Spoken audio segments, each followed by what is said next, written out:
ఒక దగ్గరికి వెళ్దాం అనుకోని వేరే దగ్గరికైతే వెళ్ళామండి. వెళ్తున్న రూట్‌లో ఇంత ఖర్చు, ఇంత అవుతుందని అస్సలు అనుకోలేదండి.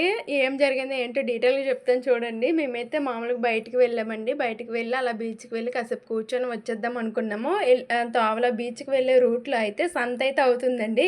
ఇంక సంత చూసేసరికి మనమైతే ఆగుతామా లేడీస్‌మైతే ఇంకా చూడగానే అవి కొనాలి, ఇవి కొనాలి అని చూస్తూ ఉంటే మా ఆయన సరే బండి ఆపేసి పక్కన చూద్దామనేసి వెళ్ళామండి. ఇంకా చూద్దామని వెళ్ళాము. మామూలుగా లేదు సంతయితే. చాలా పెద్ద సంత. అన్ని ఐటెమ్స్ దొరుకుతున్నాయండి. చాలా పెద్ద సంతయితే పెట్టారు. ఇంక లేని ఐటెమ్ అనేది లేదు. మేముండే ఏరియాలో అయితే కొద్దిగా చిన్న సంతయితే అవుతుంది. కొన్ని ఐటెమ్స్ అయితే దొరుకుతాయి అంతేనండి. ఈ ఏరియాలో అయితే చాలా పెద్ద సంతయితే అవుతుంది. ఇంకా అందులో ఏమేమి కొన్నామో చూపిస్తాను చూడండి. ఫస్ట్ నిమ్మకాయలైతే తీసుకున్నామండి. ఇవి రూ. 20 ప్యాకెట్ అని పడ్డదనేసి రూ. 20 అయితే తీసుకున్నాము. ఇంకా పోపుల డబ్బా అయితే తీసుకున్నా అండి. బిర్యానీ గింజలు అలాంటివి వేసుకుందామని తోమేసి కాలేసానండి. అదైతే ఆరుతుంది ఈలోగా. ఇంకా తాలైతే తీసుకున్నామండి. తక్కువ దొరుకుతున్నాయనేసి ఇంక రెండైతే తీసుకున్నాము. పైన పెట్టేస్తున్నాను. ఇంకా బిర్యానీ గింజలు ఉంటాయి కదా! బిర్యానీ తోరణం అంటారు. అవైతే తీసుకున్నామండి. ఒక్కొక్కటి ప్యాకెట్ రూ. 10 అంట. ఒక్కొక్క ఐటెమ్ అయితే తీసుకున్నాను. ఇంక ఈ గిన్నెలో వేసేద్దామని ఉంచాను ఒకవైపు. ఇంకోటి నిమ్మకాయలు పిండుకుందైతే తీసుకున్నామండి. ఇంక ఎప్పటినుంచో ఫ్రిడ్జ్ మీద క్లాత్ అయితే తీసుకుందామని అనుకుంటున్నామండి. ఇంకెలాగో సంతలో ఉంటాయి కదా అని అడిగితే ఇంక సంతలో దొరికిందండి. ఇంక తీసుకున్నాము. ఇంకా అది కూడా తీసుకొని ఇంక వేసేసాను. ఇంక ఇదిగోండి మా హిమ్ము నాన్నకైతే ఇంకా స్కూల్‌కైతే వెళ్తున్నాడు కదా!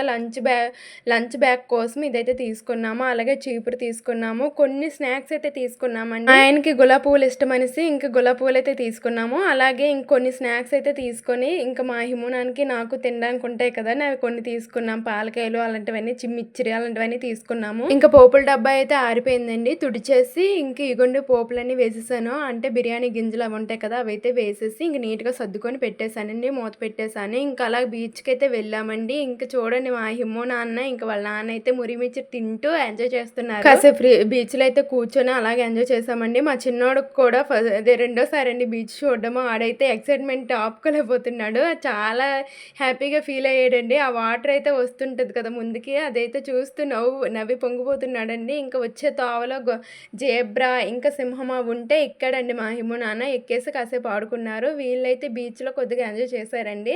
ఇంకా వాళ్ళ నాన్న హిమ్ము నాన్న అయితే ఆడుకున్నారండి కాసేపు ఇసుకలో. మా చిన్నోడు కూడా ఇసుకలో కాసేపు కూర్చోబెట్టాము అలా ఆడుకుంటారని. మీకు ఎప్పుడైనా ఇలా జరిగిందా? ఒకదానికి వెళ్దాం అనుకుని ఇంకో దానికి వెళ్ళి బుక్ అయిపోయారా? కామెంట్ చేయండి. వీడియో నచ్చితే లైక్ చేయండి, షేర్ చేయండి, సబ్స్క్రైబ్ చేయండి. అలాగే ఫాలో చేయడం మాత్రం మర్చిపోకండి. మీకు ఈ వీడియో ఎలాగ అనిపించిందో కామెంట్ చేయండి. అంతేనండి వీడియో.